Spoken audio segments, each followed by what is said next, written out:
한번 옆에를 보지는 마시고 소리만 나게 이렇게 인사했으면 좋겠습니다. 예배할 수 있음에 감사합니다. 감사합니다. 네. 오늘 설교의 제목을 하나님은 다 계획이 있으셨구나 라고 정했습니다. 아마 기생충을 보신 분들 혹은 또 거기에 대한 패러디를 이렇게 보신 분들은 송강호 씨가 아들을 보면서 아들아 너는 다 계획이 있었구나 라고 말하는 대사를 다 기억하실 겁니다. 제목을 잘 기억하시라고 이 대사를 본따서 설교의 제목을 오늘 이렇게 지었습니다. 아무래도 오늘은 영상으로 들으시는 분들도 많고 하니까 현장에서의 집중력과 같을 수는 없을 것 같아서 우리가 더 능동적으로 참여해야 될 것 같고요. 또 짧고 더 쉽게 나누고자 합니다. 오늘 말씀의 주인공은 요셉입니다. 지금 우리가 겪고 있는 이 답답함을 겪었던 그런 사람이 성경에 누가 있을까 생각을 해보다가 요셉이 문득 떠올랐습니다. 요셉의 인생은 참 기구합니다. 바로 전날까지만 해도 부잣집 막내 도련님 같았던 요셉은 하루아침에 형들에게 인신매매로 팔리는 신세가 되고 말았습니다. 이런 기막힌 추락이 어디 있습니까?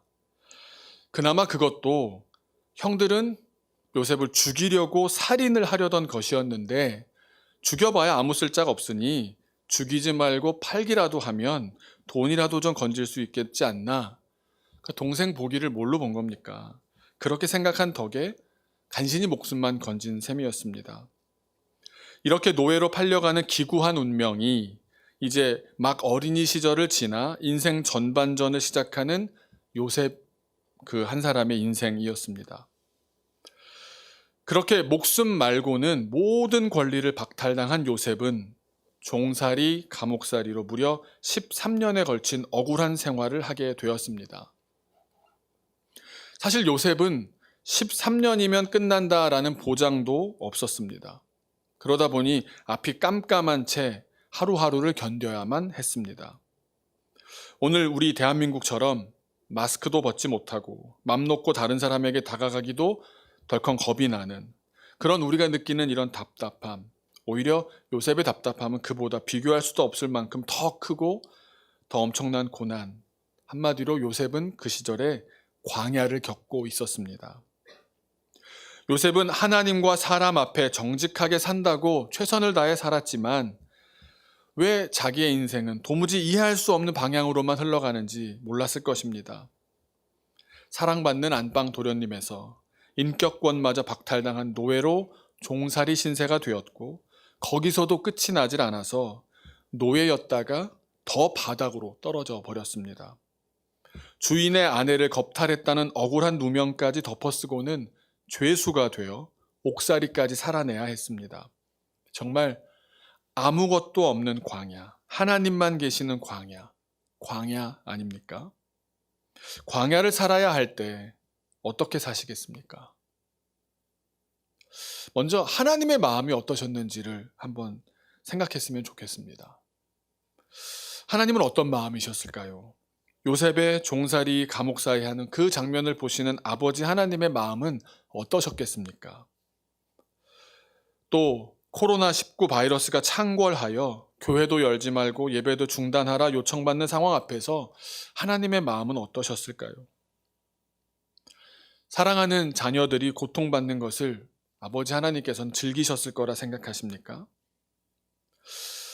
우리 인생에 밤이 깊어가면 너무 어두우면 아침은 절대 오지 않을 것만 같습니다. 그러나 더 깜깜하여 더 어두울수록 여명의 시간은 더 가까이 다가오고 있는 법입니다. 하나님께는 다 계획이 있으셨습니다. 고난 가운데 하나님의 대하 서사 드라마는 집필되고 있었으며 요셉의 앞날을 여시는 놀라운 은혜의 순간은 다가오고 있었습니다. 그저 요셉만, 자기만 그걸 다 볼 수 없었을 뿐입니다. 하나님은 인간의 절망 속에서 희망의 챕터를 저술하고 계셨습니다. 어떤 면에서 그랬는지 한번 돌아보고자 합니다. 하나님은 요셉이 종살이 하던 시절에 바로의 시위대장인 보디발을 만나게 하셨습니다. 어떤 분은 그 사람만 안 만났으면 감옥살이까지는 하지 않았을 거다라고 생각할 수 있겠지만 꼭 그랬던지 한번 돌아봅시다. 또 감옥살이를 할 때에는 바로의 최측근인 두 관원을 만나게 하셨습니다.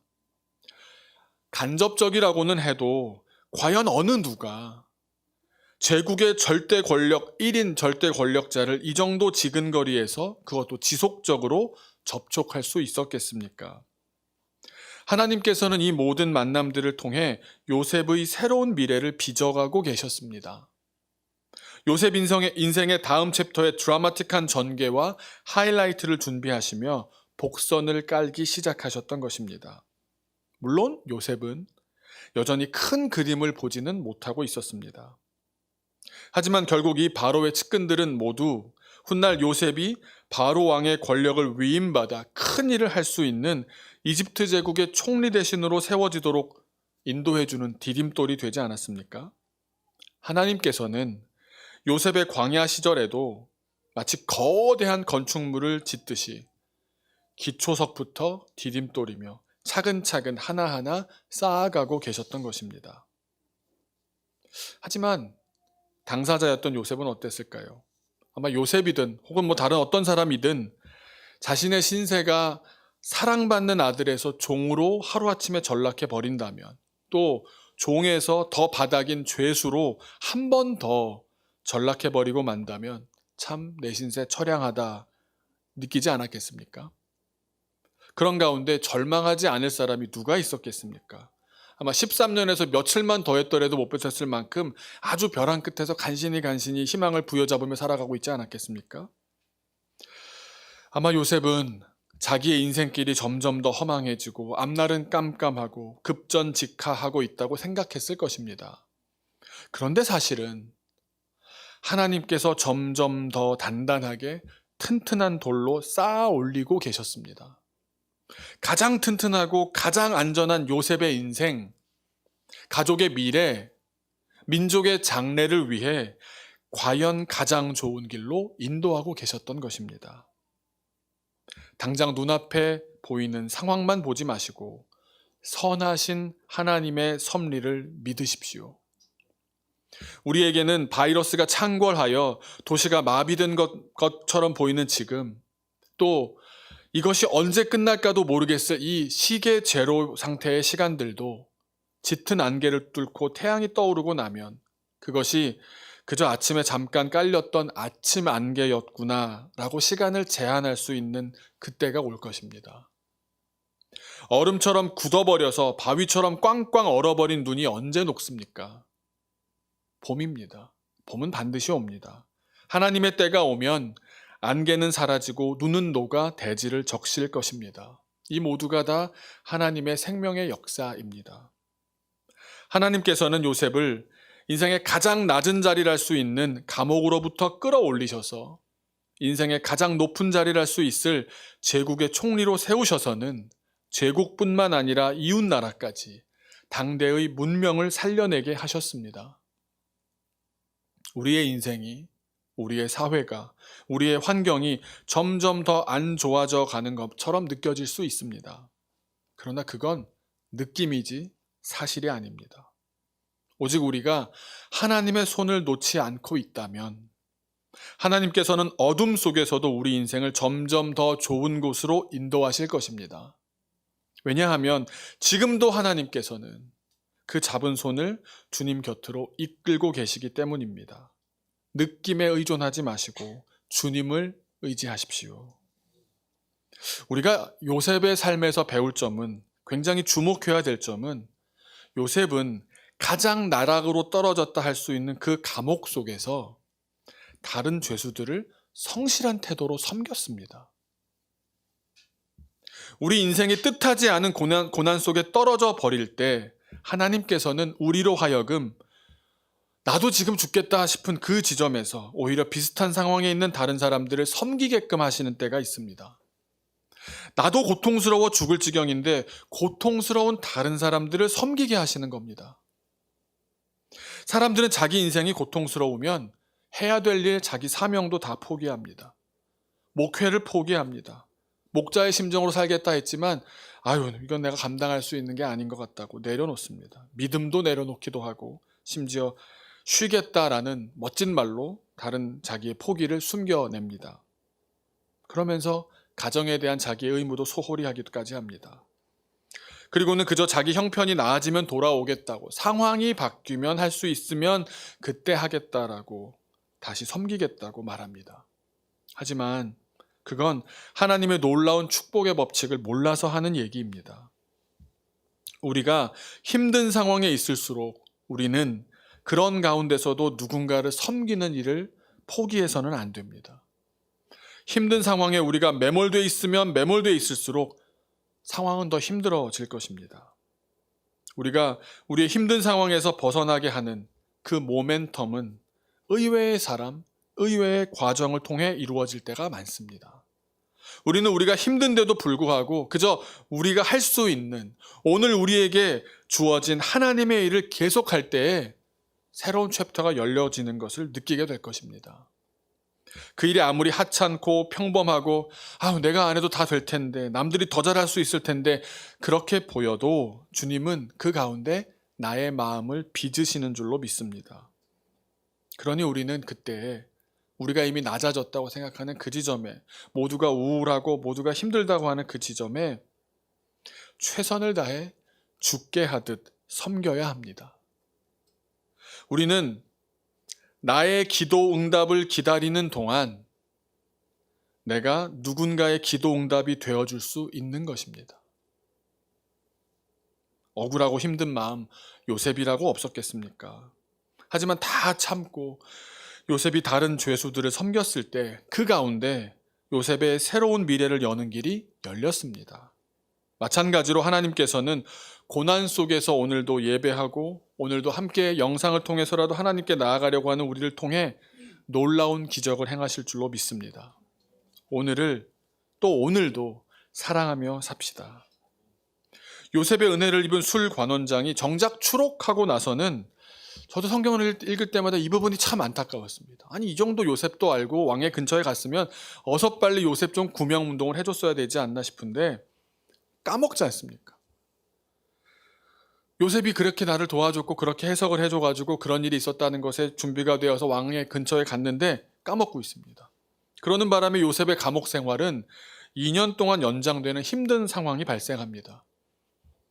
자기가 이렇게 사랑했던 사람이 좋은 자리에 갔으면 기대감이 생기지 않았겠습니까? 그런데 아니, 어떻게 사람이 그렇게 들어갈 때와 나올 때가 다른가 싶을 만큼 까맣게 잊어버렸나 봅니다.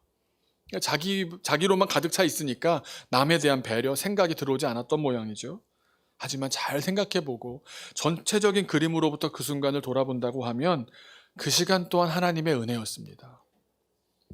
어차피 일찍 나왔어도 만약에 바로 나왔다라고 하면 요셉은 어땠겠습니까? 노예 생활로 돌아갔거나 빈털터리 신세로 고향으로 돌아갔어야 했을 겁니다. 만약에 그렇게 요셉이 돌아갔다면 어디로 갔겠습니까? 형들의 집으로 가지 않았겠습니까? 아버지의 집으로 가지 않았겠습니까? 그러면 이제 문제가 복잡해졌을 겁니다. 그때 그 형이 나한테 이 말했다고, 주동자가 형이었다고, 몇 번째 형이었다고, 아버지 모르고 계셨냐고, 이거 가만 놔두겠냐고, 옳고 그름을 따지다가 아마 모든 은혜로울 수 있는 환경은 다 없어졌을 겁니다. 형들과 아버지의 갈등이 폭발하며 집안이 붕괴되는 상황까지 가지 않았을까 싶습니다. 또 한편으로는 하나님께서는 요셉의 정확한 때를 준비하기도 하셨지만 요셉이 가야 할 목적이 되는 이집트 제국의 바로 왕마저도 준비시키셔야 했습니다. 그의 마음을 더 갈급하고 낮아지게 만들어서 요셉이 아니면 안 되겠다라는 생각이 이르게끔 요셉을 만나게 해야, 그런 상황에서 요셉을 만나게 해야 그 만남으로 인해 요셉이 역사의 중심에 설 수 있지 않았겠습니까? 여러분, 하나님의 타이밍을 신뢰하십시오. 오직 하나님의 시간만이 right 타이밍인 줄로 믿습니다.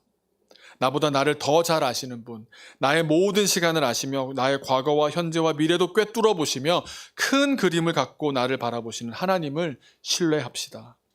하나님은 최고의 타이밍에 가장 완벽한 응답을 주시기 위해서 우리의 설익은 광야의 시간을 연기시키는 경우가 적지 않습니다. 그러니 우리는 과정 중에 실족하지 말고 끝까지 주님을 신뢰해야 될 줄로 믿습니다. 내 계획과 하나님의 계획이 충돌할 때 어떻습니까? 결과적으로 항상 내 계획이 취소됩니다.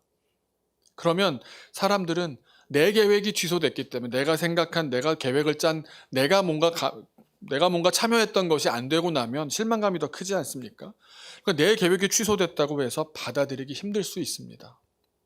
그런데 결과적으로 보면 더 큰 시간의 관점에서 보면 그렇게 된 것이 좋은 것입니다. 내 계획보다 더 훨씬 뛰어난 하나님의 계획이 이제 서서히 나에게로 오고 있는 것 아니겠습니까? 그러니 믿음이란 그 시간을 주님의 시간이라 고백하며 믿고 기다리는 것입니다. 주님의 시간에 주의 뜻 이루어지기 기다려. 하루하루 살 동안 주님 인도하시니 주 뜻 이룰 때까지 기다려. 그렇게 기다리는 가운데 하나님을 기대하며 모든 이들이 고통의 시간이라고 하는 이 시점에 더 큰 하나님의 은혜가 우리 안에, 우리 가족 가운데, 우리 공동체 가운데, 대한민국 사회 안에 빚어져 가는 귀한 시간이 될 줄로 믿습니다. 우리 잠깐 기도하겠습니다. 우리 기도하실 때 중보하며 기도했으면 좋겠습니다. 많이 걱정되시는 분들도 많고 또 면역력이 약하셔서 특별히 연약한 분들에게 더 치명적일 수 있다 하는데 잠깐 내 주변에 우리 가족의 또 직장의 많은 분들 기억나실 겁니다. 위에서 하나님 이 과정 가운데 육체의 연약함으로 인하여 쓰러지지 않도록 주님 함께하여 주옵소서. 또한 믿음이 연약해지지 않도록 우리 믿음 더 굳건케 하여 주옵소서. 상황의 변화에 흔들리지 않고 주님을 향한 우리의 마음과 중심이 흔들리지 않게 하옵소서. 같이 기도하겠습니다. 살아계신 아버지 하나님 주님의 은혜를 사모합니다. 주님께서는 우리에게 은혜 주셔서 더 크게 빚어가시는 그 하나님의 큰 계획 가운데 정확한 타이밍에 맞춰서 우리를 빚어가시고 있는 줄로 믿습니다. 아버지 하나님 우리가 주님 앞에서 이렇게 주님을 믿는다고 하면서도 우리가 조급하고 성급하며 내가 만든 결정, 내가 내린 결정, 내가 생각한 계획이 흐트러질까봐 오히려 그것만 붙잡고 있는 것은 아닙니까? 주님을 신뢰합니다. 주님의 완벽한 시간, 완벽한 타이밍을 기대합니다. 이 모든 과정을 통해서 주님 나의 믿음의 밭이 새롭게 기경되게 하여 주옵시고 또한 아버지 우리 공동체에 또 우리가 기도하며 준비해야 될 부분들이 더 잘 준비되어 있게 하여 주옵시고 우리 가정 가운데 주님 우리가 서로 갈등이 더 격해지는 것이 아니라 함께 있는 시간이 많아질수록 더욱 얼굴 맞대고 머리를 맞대고 더욱 기도하고 더욱 주님 중심으로 우리 가족의 새로운 전기가 마련되는 새로운 챕터가 쓰여지는 역사를 허락하여 주옵소서. 아버지 우리 사회가 이렇게 또 신천지라는 이런 거대한 악을 또 몰아낼 수 있는 기회를 주시면서 감사합니다.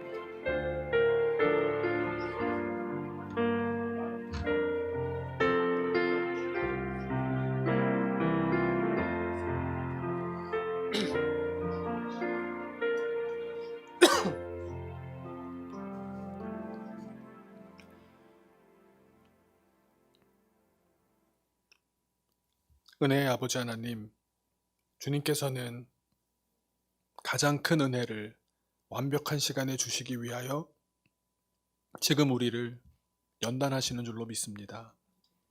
종살이 감옥살이 13년을 보냈던 요셉을 통해서 하나님께서는 문명을 바꾸셨습니다. 우리는 스스로 부족한 자라 여기지만 주님께서는 우리를 그렇게 부족한 자로 놔둘 계획이 없는 것을 압니다. 더 키우시고 더 준비시키셔서 기초석을 튼튼히 놓으시고 디딤돌을 올리신 후에 큰 주춧돌도 놓으셔서 하나님의 놀라운 역사를 이어갈 큰 건물을 짓듯이 우리를 그렇게 새로운 인물로 더 크게 쓰임받을 사람으로 세워가시는 줄로 믿습니다. 주님, 이 모든 시간 가운데 우리가 스스로 거대한 것을 바라며 거대한 것을 선포하는 것이 아니라 내게 허락된 오늘을 함께할 사람들을 사랑하며 섬기는 사람 되게 하여 주옵소서. 우리의 가족, 또 직장에서 만나는 이들, 또 어려움을 겪는 이들을 기억하게 하시고 손 내밀게 하시고 한 번이라도 더 전화할 수 있게 하시고 그렇게 안부를 물으며 위하여 기도하는 가운데 내가 하나님의 손으로 더욱 빚어져 가며 목자의 심정을 더욱 깊이 깨달아가는 귀한 은혜를 경험하게 하여 주옵소서. 오늘 예배하게 하심에 감사합니다. 주님으로부터 떨어지지 않고 주님과 더욱 가까워져가는 귀한 광야의 시간이 되게 하여 주옵소서. 감사드리며 예수님의 이름으로 기도하옵나이다. 아멘.